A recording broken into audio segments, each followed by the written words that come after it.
Have you ever wondered what happens when someone makes a snap judgment about another person, only to realize later just how wrong they were? Picture this: a bustling restaurant, filled with the aroma of freshly prepared meals, the soft hum of chatter, and the clinking of silverware. It's a place where people come to relax, enjoy good food, and create memories.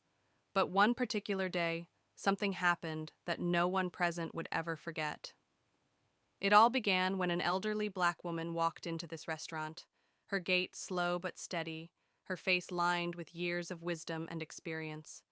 She carried herself with quiet dignity, dressed simply but elegantly. To anyone observing, she was just another customer looking forward to a pleasant meal, but to one waiter, she was an inconvenience, or worse, someone who didn't belong. The young waiter's name was Eric.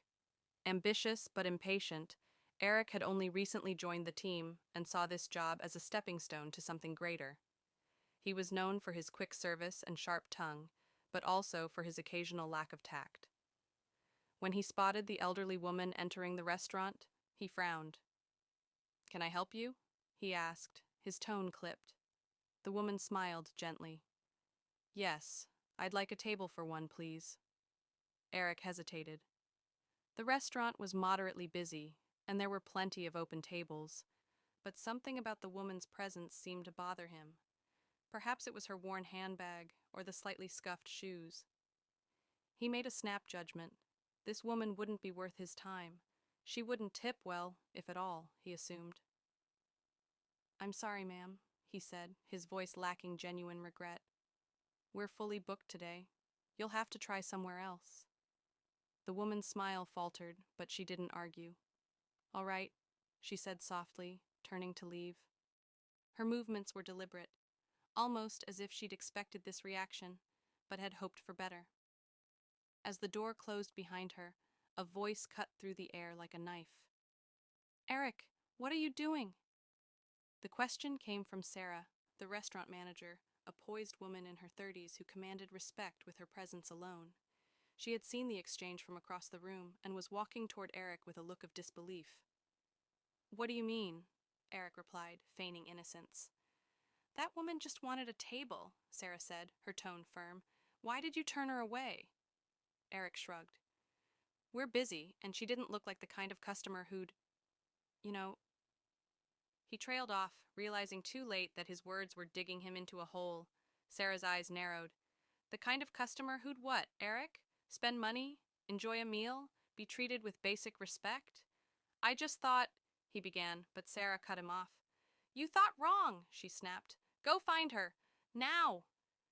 Eric hesitated, but the look on Sarah's face left no room for argument.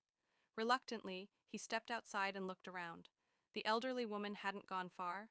She was sitting on a bench just down the street, her hands folded neatly in her lap.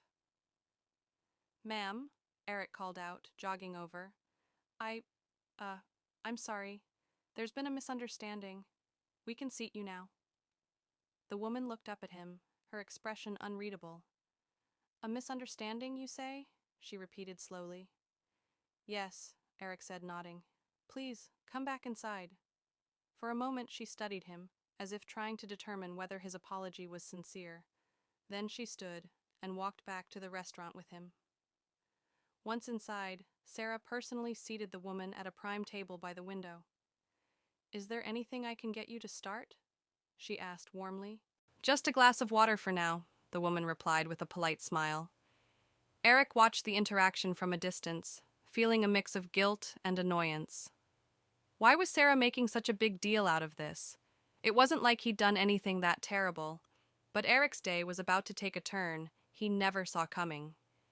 About half an hour later, the restaurant's co-owner walked in. This wasn't unusual. The owners often visited to check on operations.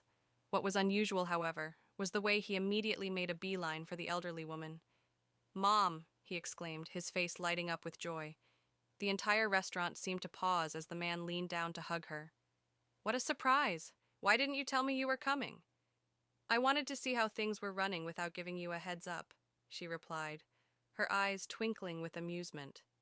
The color drained from Eric's face as realization dawned. This wasn't just any customer. This was the mother of one of the restaurant's owners. The woman he had dismissed so casually owned the very establishment where he worked.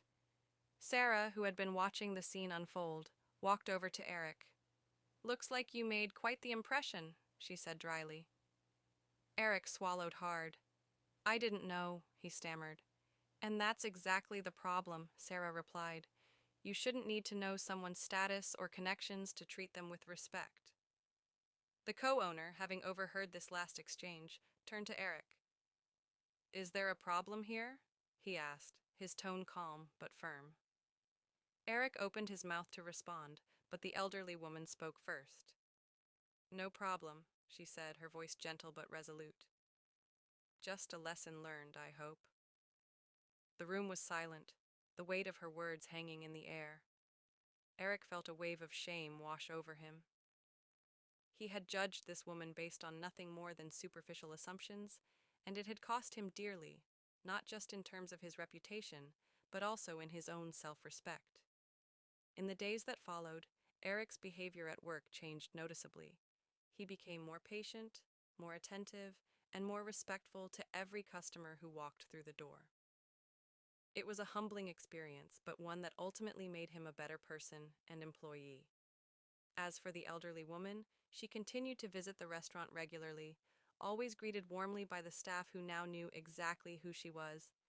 But to her, it wasn't about her status or her son's ownership of the restaurant. It was about being treated with the dignity and kindness that every person deserves.